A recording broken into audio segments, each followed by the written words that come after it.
Bien, señores, estamos de vuelta con Matinal, Geraldino González y quien les habla, Percio Maldonado, para tener una conversación interesante con Patricio Santamaría, quien es el presidente de los servicios electorales de Chile y que se encuentra en República Dominicana a propósito de la 13ª reunión de los órganos electorales de las Américas reunidos en República Dominicana. Bienvenido. Gracias. Ha coincidido la presencia de ustedes aquí con las elecciones de los Estados Unidos, las elecciones de medio término, interesante. Y veíamos ayer la rueda de prensa del presidente Donald Trump evaluando los resultados de esas elecciones y en un estilo muy agresivo contra la prensa. Uno piensa que ojalá no se reproduzca ese mismo estilo en las Américas. A veces nosotros tenemos sangre mucho más caliente, ¿verdad? Bienvenido. Es cierto, bueno, muchas gracias. Un placer tenerlo acá. Para mí es un placer poder acompañarlos. Le agradezco la invitación, Percio. Sí, efectivamente, pero es un riesgo que siempre se corre. Aquí corre sangre también más caliente y sería un riesgo, sin duda, para el sistema democrático. Creo que, en todo caso, no hay que dejar de señalar una cierta preocupación que tenemos en Chile y que uno puede observar en otros países de América. Ha sido un año electoral que nos ha permitido estar presentes en muchos de esos procesos, tanto en América del Sur, en Centroamérica, en el Caribe, y notamos una cierta pérdida del sentido de la amistad cívica. Los actores políticos en unos países más que en otros se están relacionando de una manera que hace complejo, bueno, entre otras cosas, la actuación de los órganos electorales. Por fortuna, dentro de las instituciones y la caída que hay en la credibilidad en las instituciones, creo que los servicios electorales, los tribunales electorales, la administración electoral todavía mantiene un cierto prestigio, una cierta credibilidad, que es lo que sostiene también el sistema democrático. Patricio, hay la impresión, a veces uno tiene la impresión de que la democracia en nuestros países es demasiado partidaria y menos ciudadana. Es decir, yo no sé cómo hacer un ajuste como para que el sentido democrático tenga que ser más un patrimonio colectivo y no de los partidos políticos, porque al final los partidos políticos terminan manipulando los órganos electorales, influyendo en ellos, presionando, retrasando a veces procesos de modernización por prejuicio, por intereses particulares. Ustedes desde los órganos electorales, y particularmente en el caso de la experiencia chilena, ¿cómo ustedes lo ven? Bueno, efectivamente nosotros vemos el tema con preocupación, que es importante. En otras oportunidades, fenómenos, riesgos que se producen de esta naturaleza no son advertidos en su momento y cuando saltan a la vista ya un poco tarde, como va a poner. Se suma la desconfianza, ¿no es cierto?, hoy día de las instituciones con un individualismo imperante en la región. Voy a hablar además en el caso chileno, que ha hecho, sumado probablemente a decisiones, desde mi punto de vista, que no han sido las más afortunadas. En Chile el voto obligatorio, que fue permanente en la historia democrática, se elimina el año 2012 y se pasa al voto voluntario, lo que sumado a una serie de cosas hace que aumente la falta de participación, aumente la abstención electoral.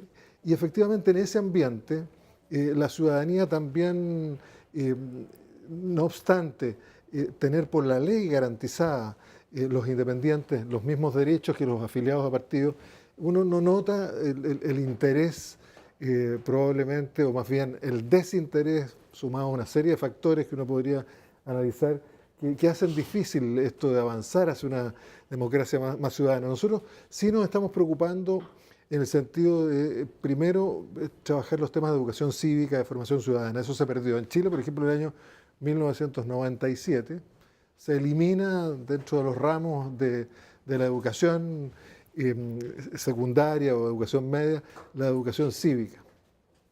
Pasamos a la educación financiera.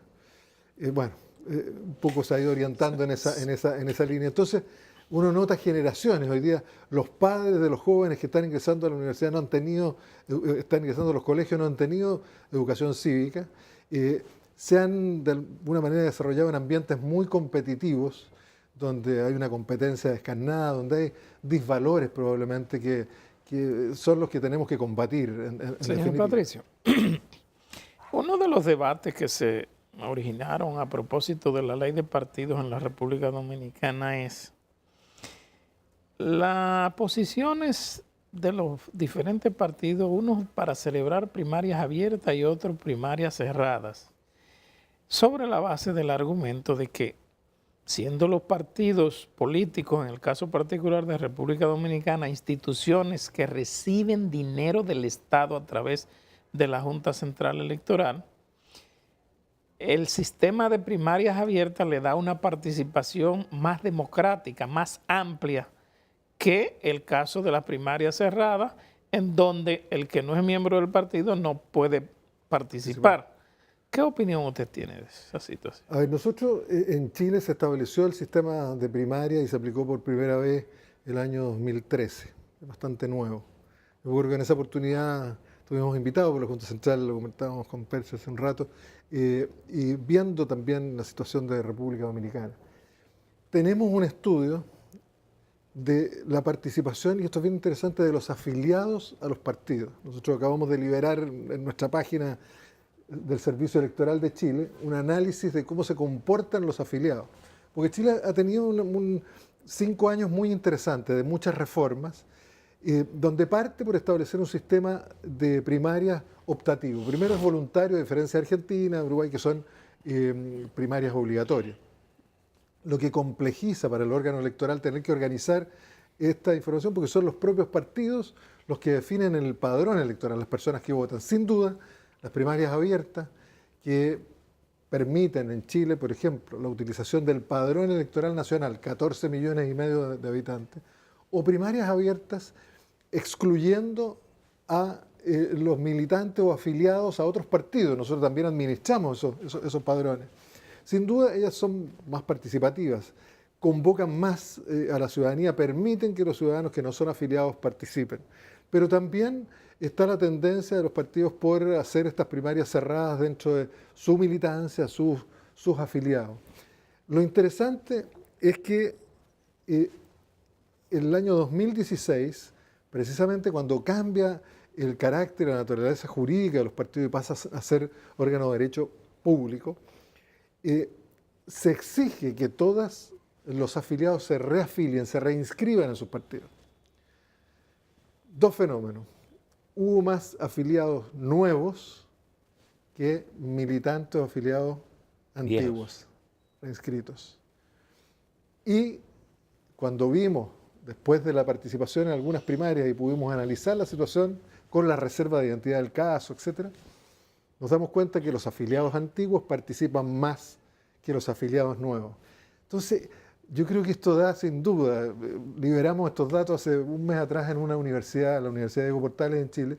Vamos a seguir trabajando, en 10 días más tenemos la Universidad Católica de Santiago, con el mundo académico, que está muy expectante, porque surgen datos inéditos, nunca se había entregado esto por el Servicio Electoral, y, insisto, con la reserva de identidad va a permitir estas encuestas longitudinales, analizando desde el año 2009 a la fecha la participación de ciudadanos, ciudadanas específicas, con un código de barra, ¿no es cierto?, para que no haya riesgo y no se rompa ese... En el caso particular de República Dominicana, una de las deficiencias que en los últimos años se ha salido a relucir es la falta de escuelas de educación política por parte de los partidos. Ya ninguno de los partidos tiene, digamos, su centro, esas escuelas de formación y educación política en el caso particular de República Dominicana.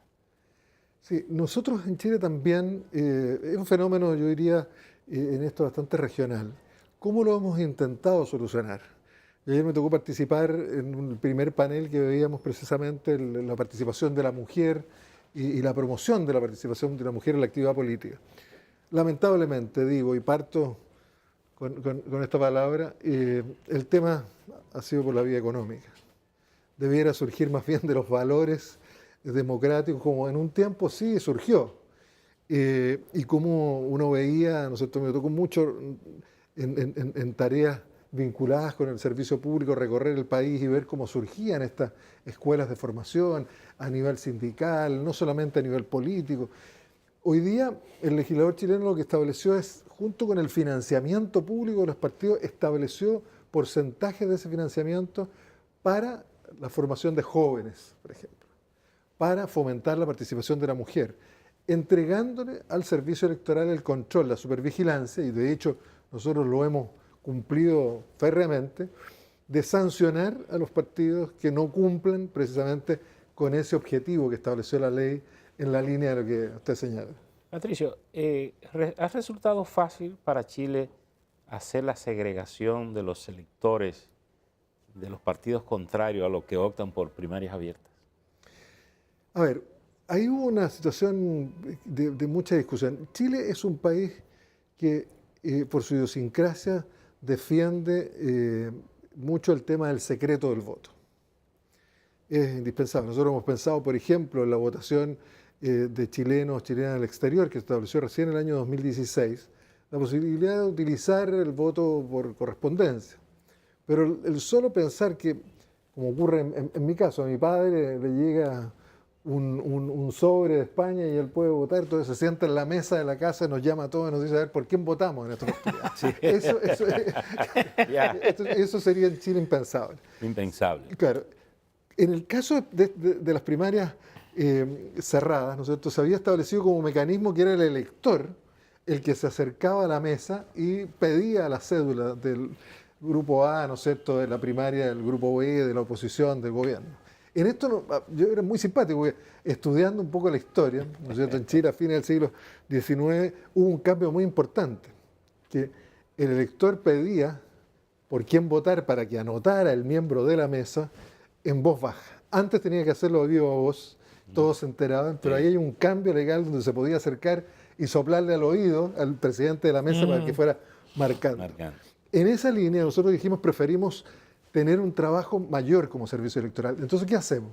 Como nosotros manejamos el padrón y llevamos el padrón electoral y además el padrón de los partidos, en el padrón de la elección primaria señalamos al vocal o al presidente de la mesa el tipo de cédula que tiene que entregar. Si es una cédula que contiene solo, por ejemplo, a las primarias de los partidos de gobierno, si es la cédula que lleva a los candidatos de los partidos de oposición, o si es una cédula que lleva ambas candidaturas para los independientes, quienes pueden entonces y tienen una opción mayor para elegir. Hay mecanismos, se había pensado la posibilidad, pero nos pareció que era gastar mucho papel, no obstante el reciclaje, entregarle varias cédulas electorales que contuvieran las distintas opciones. Es otra opción. O sea, técnicamente se puede resolver, pero como usted bien dice, no resulta fácil. Pero en el caso nuestro, nosotros no hemos emitido esa cédula de gobierno, claro, o de oposición. Es decir, la gente tiene el documento general de la Junta de identidad personal y electoral, porque con ese se vota también. Claro, no, en este caso cuando me refiero a la cédula es el voto propiamente tal. El voto. ¿No es cierto? Uno llega a la mesa, el proyecto original decía, yo llegaba, por ejemplo, como independiente, pedía, quiero la cédula electoral. Bueno, lo que llama cédula es como la boleta para votar. La boleta, lo que ustedes dicen. Porque nosotros decimos cédula es el documento de identidad. Claro, bueno, yo también. Yo soy Patricio Santamaría y, claro, no, y vivo aquí y voto en la mesa tal. Claro, es la boleta, entonces. Exacto. La boleta.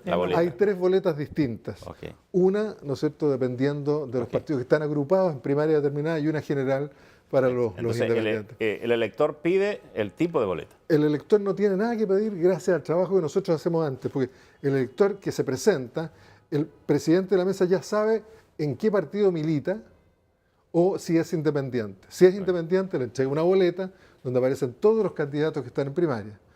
Si es de un partido determinado, afiliado a un partido determinado, recibe la boleta que tienen los candidatos de ese partido para evitar el voto cruzado. Es decir, que la segregación del padrón viene dada en función de la boleta. Así es. Que emite el órgano electoral. Es un trabajo mayor para nosotros, pero que cumplió esto de que no se rompa el secreto del voto, teniendo que pedir una boleta determinada. Sí, y yendo un poco a lo que planteaba Geraldino ahorita sobre el carácter cada vez más público de los partidos, por el manejo de que son financiados por los recursos públicos, ¿puede haber un modelo que pudiera promoverse para hacerlo más general en América? Porque por lo que advierto es que cada país tiene un poco algo que se parece, pero diferente, y tal vez no sea tan fácil manejar todos los procesos tan diversos que hay en América.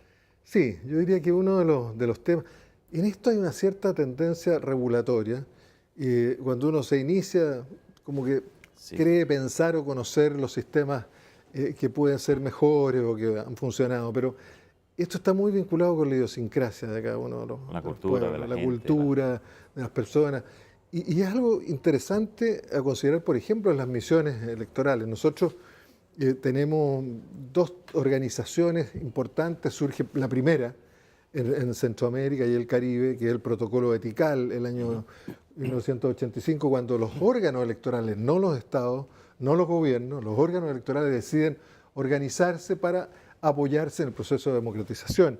En el año 91 se genera el Protocolo de Quito, donde están todos los órganos de América del Sur, y posteriormente, con la incorporación de Estados Unidos, de Canadá y México, se establece lo que es la Unión Interamericana de Organismos Electorales. Nosotros, ahí hay 24 países, 31 órganos electorales, lo preside México desde hace un par de semanas y por los próximos 2 años, y va a tener la presidencia también los órganos electorales de la República Dominicana del año 2020 al 2022. En esas misiones nos damos cuenta que a veces lo que a mí me llama la atención respecto del no respeto del secreto del voto, en la concepción de la Chilena, idiosincrasia digamos. chilena, en el país da un poco exactamente lo mismo, y las personas no tienen mayor inconveniente en expresar, y no solamente en expresar, sino que incluso en la instalación de lo que son las Patricio, cámaras secretas de una manera... Patricio, una de las discusiones que ha surgido muchas veces aquí, y me imagino que es mucho tema de muchos de los países miembros de esos órganos interamericanos, es el tema de la tecnología. Incluso el voto electrónico hace más ágil los procesos, sí, le permite a los órganos electorales ser más ágiles, que es lo que la gente siempre quiere, desde que se le diga temprano quién ganó, quién perdió. ¿Cómo anda eso en América? ¿Cómo anda en Chile, por ejemplo? Y en el caso de los casos que conoce, que son destacables y que pudieran ser referentes para el ejercicio del voto electrónico como forma de tener mayor eficacia y mayor rapidez en los procesos. Sí, a ver, yo en esto me gusta la transparencia, no podría ser de otra forma. Además, yo no soy amigo, llamemos así, del voto electrónico. No. Creo que, y probablemente puede ser, entre otras cosas, por la situación chilena. En general, en Chile nosotros tenemos un proceso bastante rápido, un proceso que desde el año 2012 se agilizó por incorporación de tecnología en todo lo que es la transmisión de resultados desde los locales de votación a una entrega que va en línea. Hay una cosa ahí muy anecdótica y simpática, que la ley estableció, no obstante, que en el momento que se cierra la votación, se hace el conteo de los votos, se transmite esa acta, se escanea el acta y con un sistema tecnológico hace el escrutinio y empieza a salir simultáneamente a la ciudadanía, a los medios de comunicación, a los partidos y también al servicio electoral sin intervención humana, digámoslo de esa forma. Se produce algo bastante... Me corresponde, como presidente del Consejo Directivo, entregar un informe solemne de las votaciones. Y cuando yo estoy leyendo, el 20% de los votos escrutados, ya en la pantalla va el 35% o el 40%. Entonces, incluso pedí, yo dije, mire, libérenme de esto. Las radioemisoras me dijeron, no, necesitamos una voz aquí que de esta. Entonces, ¿qué quiero decir con esto? Que también son distintas experiencias. Yo viendo el tema... Porque claro, no soy amigo del voto electrónico, tampoco soy contrario ni me cierro a ver algo que es posible que avance. La tecnología en esto muchas veces va a ir avanzando. Uno ve en el continente, ¿dónde se utiliza? Brasil. Brasil, 150, 147 millones de electores, 4 usos horarios distintos, es un continente. Sí. Es un continente. ¿En qué otro país? Venezuela lo usa también. Venezuela lo usa. La India, 800 millones más 800 millones de electores, ciento y tantos dialectos distintos, votan por colores. Entonces hay momentos en que las necesidades determinadas, las realidades determinadas obligan a esto. Ha habido experiencia. En Chile nosotros hemos tenido experiencia de votación electrónica y no ha sido muy interesante, Porque las personas además no tienen claridad respecto de qué estamos hablando cuando hablamos del voto electrónico. La mayoría piensa que va a votar cuando va, ¿no es cierto?, en el autobús, o desde su casa o en el computador. Eso no es así. Existen centros de votación, va a haber cola, no frente a 5 ciudadanos como es el sistema chileno, sino que ante una máquina. Probablemente algún ciudadano que estará, algún técnico que estará. A mí en esto, bueno, existe en Perú se aplicó hace un par de meses atrás y se va a aplicar el día 9 de diciembre en la votación en, me parece, 15 distritos de Lima y 3 de Callao, en algunos otros lugares. En Colombia se estableció, pero no se ha implementado, precisamente por los riesgos que tiene. Aquí hay un tema de riesgo de seguridad. Primero, impensable, Estonia aplicó la votación por Internet. Algunos partidos utilizan la votación por Internet. La situación del hackeo es muy compleja. Después de la elección en Estados Unidos, además, es un tema que surgió. Pero hay un asunto más bien el fallo del Tribunal Constitucional alemán a mí me deja muy tranquilo y de alguna manera me representa. El sistema electoral debe permitir que hasta el ciudadano más humilde, más sencillo, pueda entender y comprender cómo se produce esta delegación de soberanía de las personas a sus representantes. No me gusta, es un tema de gusto, es que una máquina, en definitiva, sea lo que viene después de 5 ciudadanos que son los que tienen el poder ese día. El presidente de la mesa, sea una cosa muy simbólica, importante, republicana.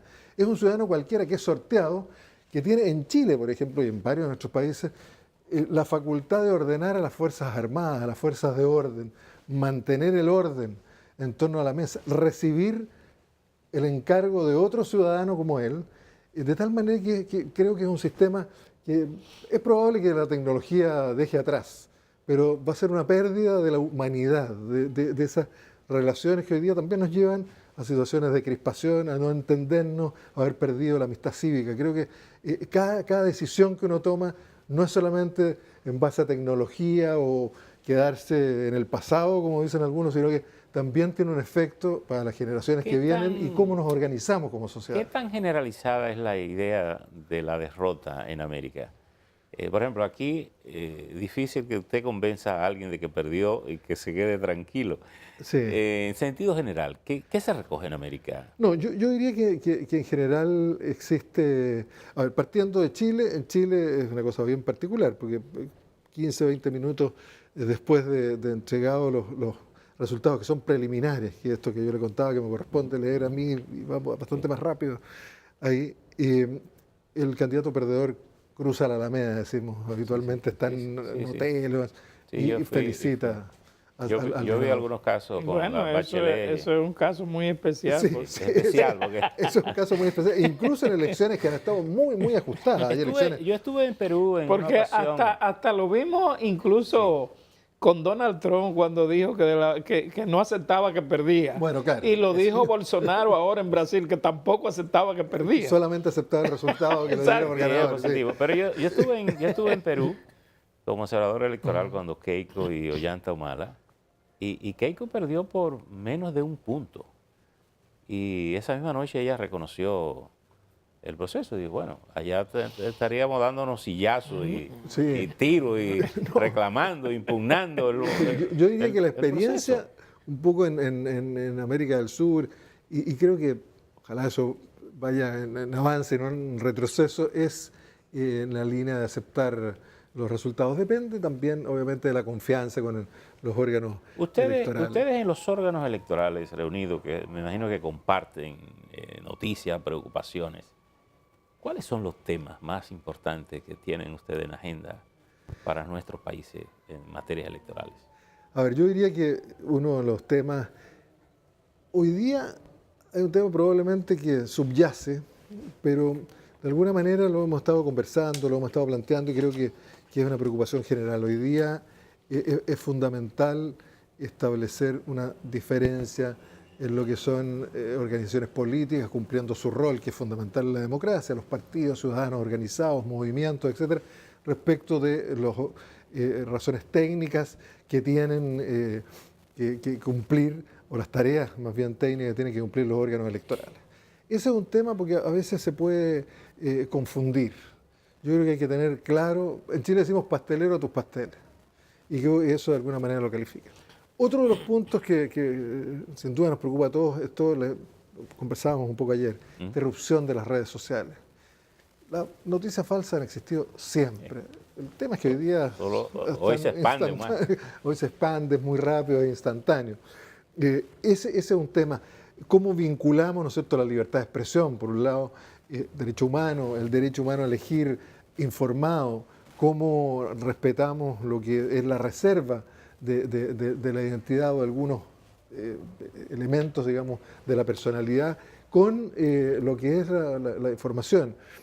Hay avances. Nosotros, el protocolo de Tikal se reunió hace 3 meses atrás y yo fui invitado, yo participo del protocolo de Quito y en Uniore, fui invitado por los organizadores precisamente en Bávaro, acá una reunión muy interesante y ahí se pone como tema las noticias falsas, cómo eso afecta, Exacto. cómo eso... Creo que ese es uno de los principales. Y lo otro es la incorporación también de tecnología. Hay experiencias importantes. Panamá está haciendo algo el pacto digital, lo que es México acaba de tener una elección, me correspondió ser jefe de la misión de Uniore en México. El esfuerzo que hacen ahí el INE y el tribunal por coordinar, ¿no es cierto?, todo lo que es la relación con estas grandes empresas que hoy día a veces no responden, es uno de los temas.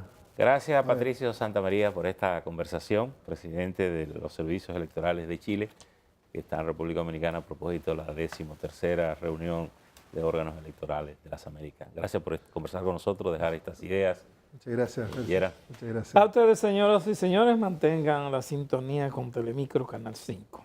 Nos vemos mañana.